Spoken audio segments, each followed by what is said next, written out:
And welcome everyone to Trekyards Mission Briefing, a Wednesday dose of Starship discussion from literally every corner and plane and dimension and sub-junction universe of the Star Trek phenomenon.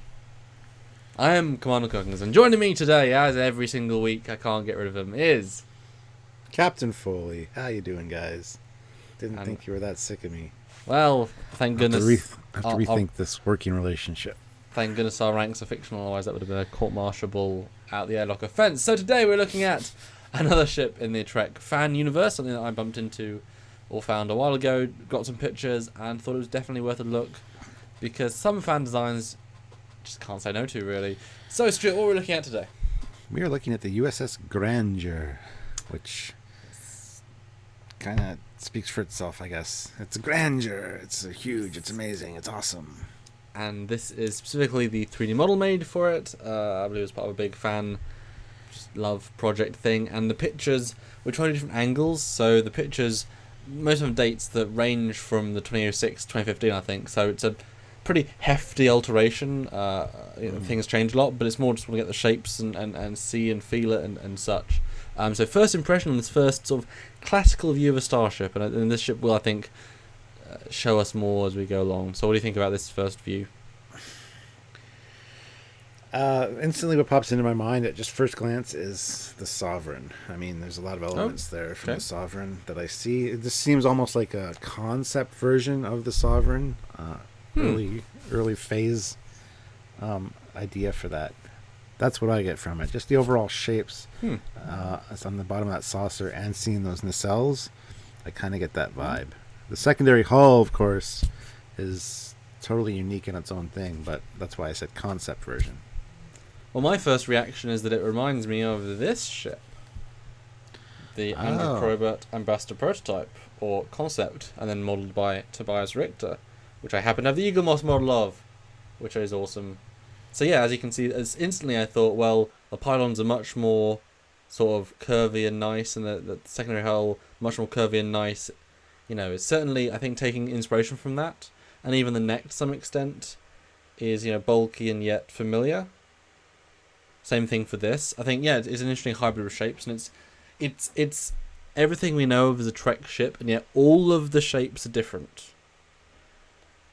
And I think it does work. It's a reproportion, and it shows how actually far you can push the saucer, secondary hull, and nacelles when you work out other angled versions of several pieces that actually do combine. Like, I like how organic the nacelle struts are. I like that flowing shape. I kind of even like the very Enterprise D Galaxy X little fins. Yeah, those things. I was just about to mention those as you did. Kind of dig them.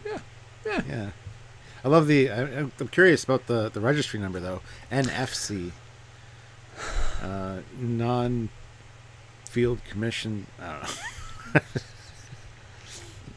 Because, NXC, new experimental concept, something like that. But Naval Force contract? Like a weapon? Because, if you look, it's got a quantum launcher, 2 torpedo launchers, and another launcher underneath the deflector. So it's got more 4 torpedo launchers than most ships do. No, it sounds like new effing cruiser. Boom. Oh, and it's an A as well. It's an A. But lots of different views. So the next picture is the next view. And what do you think of this one? You took away my Canadian thing. I got to do a Canadian thing. Oh. New frickin' cruiser A? A. And pause, everyone, and appreciate the dad jokes. The Captain Dad jokes. Captain Dad. That should be a new show you do. Captain Dad Jokes log. Stardate. No, second picture, Stuart. What do you think? This is more of the whole shape. I like it. I really do. I like it definitely says Federation, and I do like the secondary hull. I think that's really a nice take on shapes. But again, I get that Sovereign vibe again from this. The saucer looks very similar, and then the nacelles just seem like, refined Sovereign class nacelles, but I love it. I think it's a great shape. I'm not a huge fan of the curved pylons, in all honesty. Okay. But small nitpick.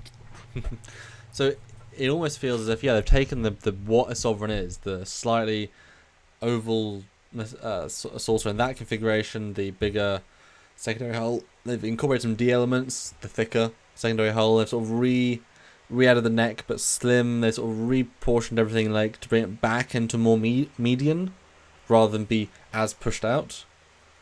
As if the designer of the Galaxy class said, hey, let's bring some of this back, the old school back of my ship, and let's repurpose an E style. I think it's quite elegant. But let's keep going, because lots of pictures. The next picture is now 2013, so we're now quite a lot of different process, but we can see some other perspective. I like this view a lot, actually. Yeah, a lot of nice shapes. I love the forward launchers there. Very cool, and the Art Deco look of those nacelles really works. It's almost like a Futurama kind of look, which I think looks fantastic. So, yeah, I like the way these shapes are all incorporated, and the detailing on the saucer really makes it pop, brings it to life. It's not just a standard saucer. So, it does remind me of one of the Star Trek Online very early ships, like their version of the Constitution class. Yeah. Was it Excalibur? Yeah, class, I think. I feel it's present inspirations from that, but this is this really integrates well together. And we've seen the torpedo launchers in the saucer and other fan designs. We've seen other sleek versions, but this is a nice little iteration on everything. The next picture is a nice shot of it from over the windowsill. Like, I love this. Again, I mean, there's so many. It looks like they took elements. Yeah. Looks like they took elements from a lot of different ships, because the rear part of like the Shuttle Bay there is very reminiscent almost of the Kelvin Enterprise. Oh yeah, I see that. Just the overall shapes. I do like the little observation windows above the Shuttle Bay there, and there is another. Really good. Yeah, there is another Shuttle Bay at the rear of the saucer there as well. Again, we're keeping the Enterprise D influences, at least the feel. So we know the E has one there as well, but that's a much more Enterprise D feeling one. Yeah, I mean, if you cover most of the ship and you just focus on the BC deck and the bridge area, it looks very Sovereign-esque there. Yep. With dual impulse engines in the saucer? Like two twin sets? Because those on the rim and then also on the sides out of the E? Or are they like shell bays, do you think, maybe? I think they're just indents. I don't think they're shuttle bays or anything, to be honest. This is obviously not finished. Yeah. Okay. I mean, it would work for smaller shuttle bays, like for work bees and stuff. Yep, I could buy that. And then it's also got the one of them under the main shuttle. Well, not the main shuttle bay. Under the shuttle bay and the saucer, there's another impulse engine there as well. So. And two little torpedo launchers above it, which I think are cute as anything. Destruction with cuteness. But next picture, this I want to give a sense of scale, but we are now jumping back in time, 2006 again. Wow, this guy's making this model for a long time. We can see roughly the scale. It's well, the E is a pretty damn big ship. This is certainly E shapes, like you said, E and D, but pulled all the way down, because definitely smaller than the E. It doesn't feel big from this picture. Yeah. When you put a person next to one of these ships, it's like, oh well, I thought it would be bigger. But. I mean, that's why I said if those other ones on the saucer are, in fact, shuttle bays, they'd have to be for smaller vessels like the little work bees and stuff instead of a standard shuttle. Because, as you can see, I don't think a standard shuttle would fit in the other ones. Which I'd buy completely. Yeah. Or even escape pods. Maybe there's escape pod launchers there. Oh, yeah, could be. Like the NX style. Just less hidden. The next picture is from the bottom. Again, very Enterprise E-like black detailing. But I love the different shape profile and how there's cutouts and raised bits. And again, 2015, we've jumped forward a whole heap of time for this one. Yeah. And again, there's those details on the bottom of the saucer as well. So, I mean, I think it's just for aesthetics.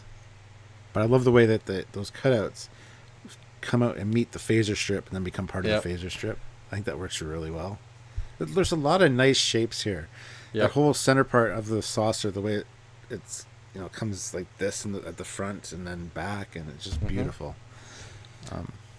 But it's into torpedo launcher, which feels like it has a function. This ship for me feels a lot like they have like an not necessarily an art background, but like an actual architecture background, where they're able to really balance shape profiles, and then it's like art as well as a ship.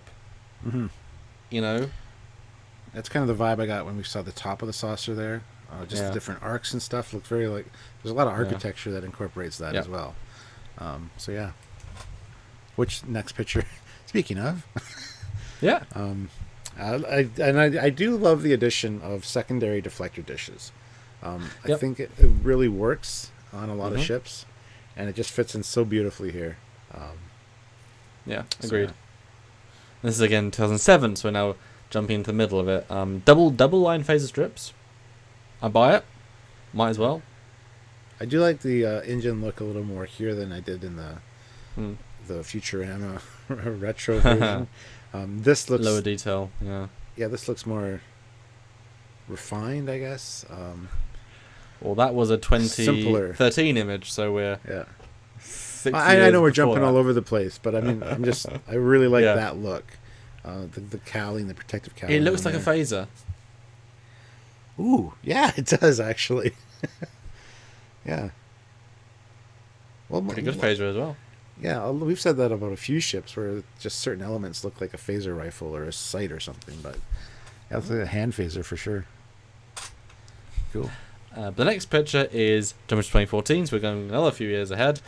Again, much more detailing. Love the geometry here. We've got a lot of launchers. A lot. I've had this with another ship that I worked on a little bit, that the launchers are a certain size. That's how big they are.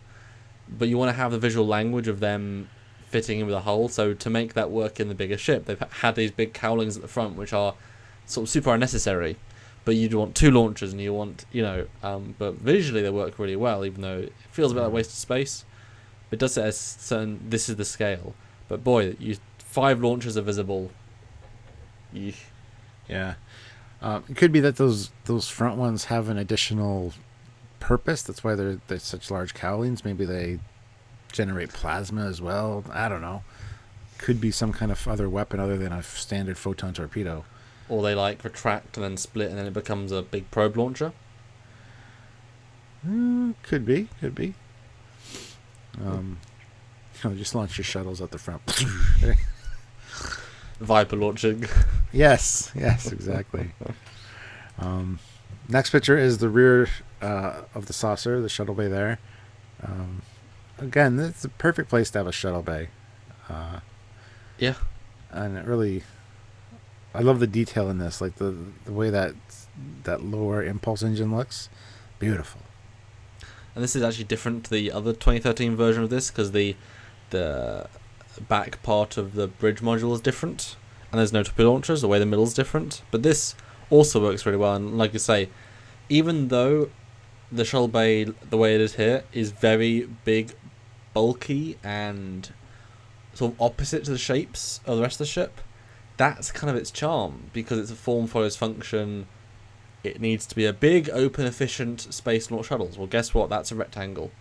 Give everything a nice amount of clearing.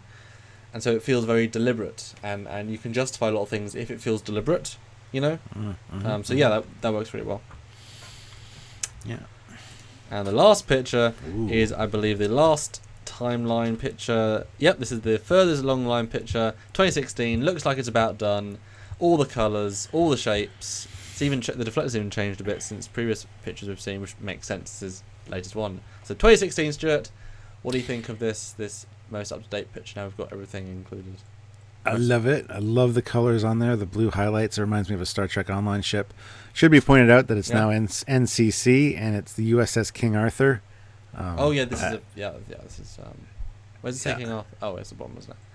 Yeah, I think this is a variant they made, but I thought it's one I found. This is amazing. I love it. Again, there's a lot of differences. There's no forward launchers on the saucer. But the neck ones remain, sort of the ones underneath the saucer there. I really love this pastel blues in the neck. that are very much like the refit, instantly link, and you can see how, because we know that those cars actually link to, they tell the designers, they tell people, where the power lines are and something along those lines, and you can see lots of different pastel shapes, and the red of the emblem goes into the struts. That's incredible. Feels as if it's sort of telling us where the lines of certain tech is, which is good and bad. People know where to shoot you, but also yeah, interesting. Yeah. Again, here, like, the shape of the nacelles has changed yet again. Mm-hmm. They feel like a kind of a caged front there, which is interesting. But seeing the progression, and just to jump back and forth through the timeline of this ship, it almost makes you feel like sometimes if you're given too much time with something, you change things too much and you get away from the original vision. Because I loved the observation domes and stuff above the shuttle bays in some of the older pictures, and then it kind of got changed for the newer ones, and it's like, leave it the way it was. And a lot of designers have said that, you got a week to design something, you got to get it out. If you had spent too much time with it, you would keep changing things, and I can vouch for that, because I'm kind of the same way when I do a picture or something. I try to change it and refine it, and just loses its original vision. So yeah, and do you think this is the variant they made after the fact, like a more classical variant? I would imagine, maybe, yeah.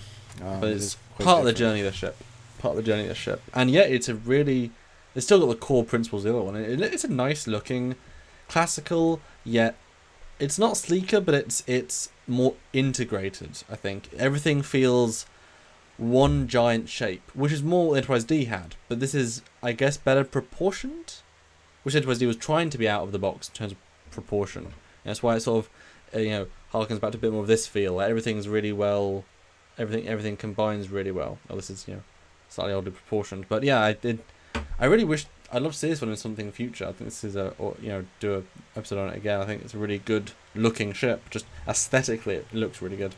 Yeah, and it would definitely fit in the world of Star Trek Online. The one thing I would change is the struts. I'm not a huge fan of the curved struts. I would do like straight out and then straight up, kind of like an angled, and then have the fin it would work well for me with straight lines instead of the curve. That's the only gripe I have with this ship. Everything else works so well, but I'm sure a lot of people would disagree with me on that. So cool. Well, hey, disagreement is part of the fun. But sure. But hey, you can design another variant and talk to them, and then have something else made that's different yet the same yet. Ooh, ever so interesting. Right. So guys, if you like this video, click the like button. Don't forget to subscribe for more mission briefings and our regular show on Saturday, plus any bonus goodies we have during the week. We tend to put out a lot of stuff. So if you don't want to miss any of that, hit the notification icon. And yeah. And support us on Patreon, the monthly donation service, or Trekyards.com. Click the donate button and give a little bit, because each and every bit of financial support helps us know that we can keep going, and the more support you show tells us that what we're doing is worth doing, worth watching, and that people actually engage. Because if no one watches the stuff we do, then we shouldn't do that stuff anymore, because we're doing it for you. So that's what support shows us, that we're on the right track and that we are doing stuff that is valued. So if you can, please do help, and if you can't, just subscribe, share, and maybe other people can. So thank you in advance, and we'll see you next time on Everything Trekyards. So until then, I am Commander Cockings. Yes. And I am Captain Foley. I had to think about that for some reason. It happens sometimes. Bye, guys. Bye.